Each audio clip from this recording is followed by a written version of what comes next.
नमस्कार, मैं अपूर्वा। आप देख रहे हैं राष्ट्रीय हित न्यूज। आइए नजर डालते हैं आज की कुछ खास खबर की ओर। हिसार सनातन गौरक्षा महासंघ के राष्ट्रीय अध्यक्ष, विश्व हिंदू महासंघ के राष्ट्रीय सचिव, राष्ट्रीय कामगार संघ हरियाणा के मुख्य सलाहकार व धार्मिक सामाजिक संगठनों से जुड़े समाज सेवी हरीश वर्मा ने इंडियन नेशनल लोकदल के स्थानीय नेताओं के साथ इनेलो के प्रधान महासचिव अभय सिंह चौटाला के आवास पर इनेलो में शामिल हुए। इस मौके पर इनेलो के प्रधान महासचिव अभय सिंह चौटाला ने उन्हें पार्टी का पटका पहनाकर पार्टी में शामिल किया। इस मौके पर अभय सिंह चौटाला ने कहा कि पार्टी में पूरा उनका मान सम्मान होगा। वहीं हरीश वर्मा के समर्थकों ने उनके इस फैसले पर खुशी जाहिर करते हुए हिसार पहुंचने पर उनका जोरदार स्वागत किया। इसी उपलक्ष्य में हरीश वर्मा ने शहर के निजी रेस्टोरेंट में प्रेस वार्ता को संबोधित करते हुए हरीश वर्मा ने कहा, उनके साथियों व संगठन के कार्यकर्ताओं व कार्यकारिणी के सदस्यों द्वारा एक बैठक कर निर्णय लिया गया था कि उन्हें समाज सेवा के साथ राजनीति में उतरकर भी जन सेवा करनी चाहिए।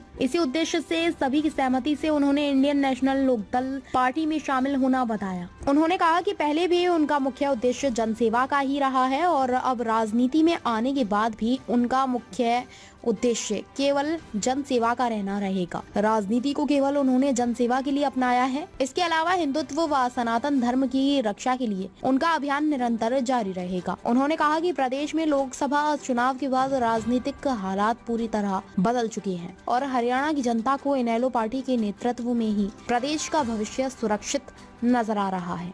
इसलिए पार्टी से भारी संख्या में लोग जुड़ रहे हैं। इनेलो प्रदेश भर में सरकार बनाने की ओर अग्रसर है। और मैं इनेलो परिवार के अंदर हमारी पार्टी के सुप्रीमो चौधरी ओम प्रकाश चौटाला जी, पार्टी के महासचिव चौधरी अभय सिंह चौटाला जी और पार्टी के हमारे प्रदेश अध्यक्ष रामपाल माजरा जी और हमारी पार्टी के जिला अध्यक्ष हमारे भाई साहब प्रधान जी सतवीर सिसाई जी का बहुत बहुत धन्यवाद करता हूँ।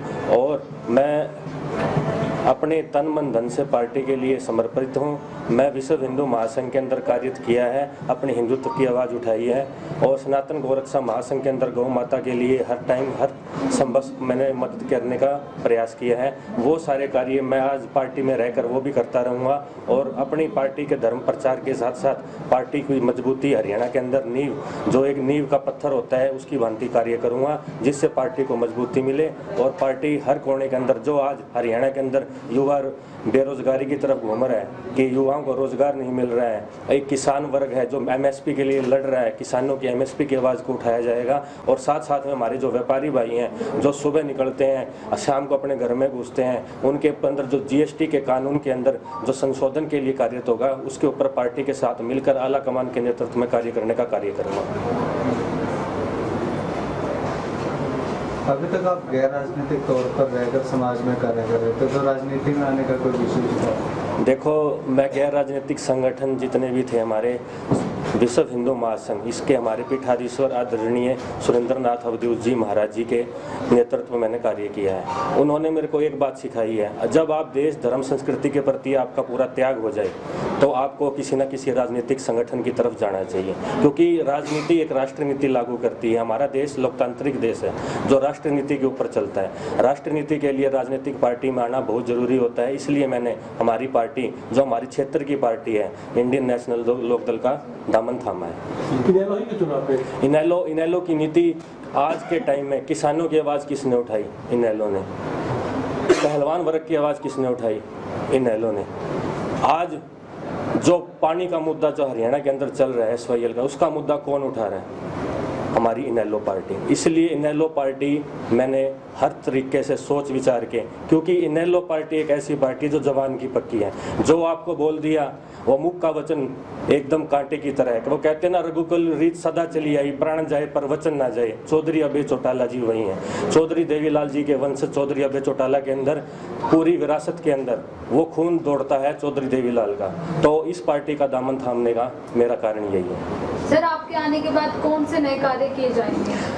कार्य करने के लिए सारे के सारे आला कमान के नेतृत्व में हम मीटिंग करेंगे। उसके अंदर सबसे पहले हम रोजगार के ऊपर जाएंगे। आज युवा एजुकेशन लोन लेके अपनी डिग्री पूरी करता है और उसके बाद नौकरियों के लिए फाइलें उठा के कभी बेंगलोर जा रहा है, कभी कर्नाटक जा रहा है, आउट ऑफ स्टेट जा रहा है। वो जितना पैसा कमाता है उससे ज़्यादा वहाँ लगा देता है। इंडिया के अंदर, हमारे हरियाणा के अंदर सबसे बड़ी कमी है मैन्युफैक्चरिंग प्लांट की।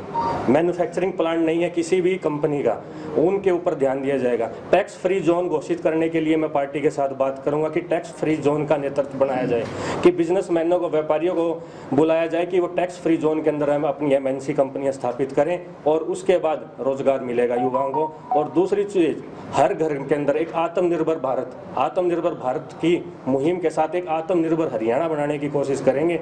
या तो हरियाणा के हर घर के अंदर एक रोजगार दिया जाएगा या उसे आत्मनिर्भर बनाया जाएगा, जिससे वो अपने परिवार का पालन पोषण कर सके और आने वाली 7 पीढ़ी अपनी तंदुरुस्त कर सके। आपने विशेष तौर पर युवाओं को टारगेट किया जी। हरियाणा के बहुत से ऐसे गांव हैं जहां पर गांव खाली हो चुके युवा जो है देश छोड़कर विदेशों को पलायन कर चुके हैं, उनको रोकने के लिए भी आपके पास बिल्कुल, अगर देखो कोई भी अपना घर परिवार छोड़ के अपने घर से दूर नहीं जाना चाहता, अपनी मातृभूमि, अपनी मिट्टी की जिसमें से हमें खुशबू आती है वो छोड़ के कोई भी युवा नहीं जाना चाहता। लेकिन पेट की मजबूरी एक इंसान को 7 समुद्र पार ले जाती है। आज लाखों युवाएं डोंकी बन के कोई अमेरिका जा रहा है, कोई कनाडा जा रहा है, कोई दूसरी कंट्रियों में जा रहा है, वो सिर्फ अपने पेट के लिए जा रहा है। जब युवाओं को अपने भारत के अंदर, हरियाणा के अंदर रोजगार दिखेंगे तो वो अपना हरियाणा छोड़ के कहीं नहीं जाएंगे। और हमारा हरियाणा तो वैसे ही तंदुरुस्त है, सिर्फ और सिर्फ डायरेक्शन मिलने की जरूरत है। जैसे ही युवाओं को डायरेक्शन मिलनी चालू हो जाएगी, इसके अंदर हमारे अंदर हरियाणा का जैसे रोजगार का आंकड़ा बढ़ेगा तो अपने युवा कहीं नहीं जाएंगे। नीति 700 साल पहले आपने कहा था मोदी जी बढ़िया काम कर रहे हैं, देश हित में कांग्रेस ने किया था, मोदी जी से मोह भंग होने का। नहीं, मोदी जी से मोह भंग कुछ नहीं हुआ है। मोदी जी ने जो हिंदुत्व की आवाज उठाई थी उसकी हम आज भी सराहना करते हैं। जो राम मंदिर बनाया है वो हमारी हिंदुत्व की आवाज के लिए सबसे बढ़िया है। वो जो काम उन्होंने किया है वो हिंदुस्तान में कोई नहीं कर सकता। हिंदुत्व की आवाज के लिए, धर्म प्रचार के लिए मैंने मोदी जी की सराहना की और आगे भी करते रहेंगे।